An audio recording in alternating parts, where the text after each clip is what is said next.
हर हर महादेव.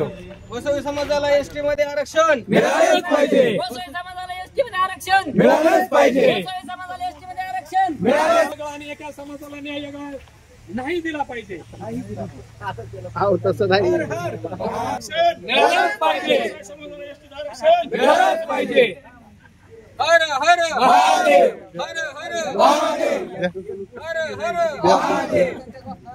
एकच mission ST आरक्षण एकच मिशन एसटी आरक्षण एकच मिशन एसटी आरक्षण मिळालंच पाहिजे. मिळालंच पाहिजे. आणि बैठक झालेली आहे तुमची, नेमकी कशा संदर्भातली बैठक होती आणि तुमचा निर्णय नेमका काय झाला, पुढील दिशा काय?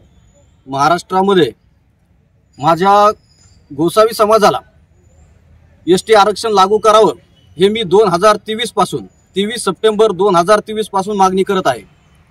आज माझ्या समाजाचा कुठल्याही प्रकारे विचार केला जात नाही.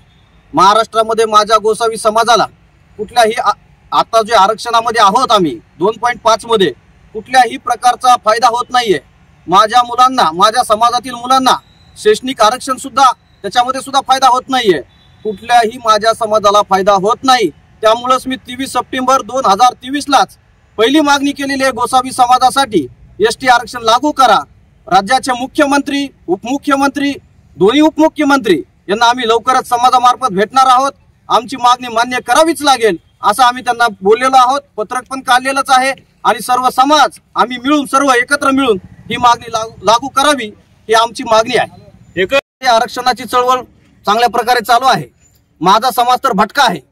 आज माझ्या समाजांच्या परिस्थिती, आज माझ्या समाजात काही काही ठिकाणी इतक्या अडचणी आहेत की आज जर काम केलं तर उद्या खायला मिळतंय. असे माझे भटके समाजातील एवढे लोक, एकदम अल्प समाज आहे माझा.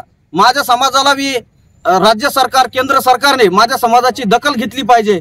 हा माझा मुद्दा आहे. माझ्या समाजाला आरक्षण हे भेटलंच पाहिजे. यासाठी आम्ही सर्व मिळून महाराष्ट्रातील सगळे संघटना एकत्र येऊन आम्ही सर्व हा मुद्दा घेतलेला आहे. मला निश्चित माहिती आहे की आम्ही आरक्षण घेतल्याशिवाय राहणार नाही.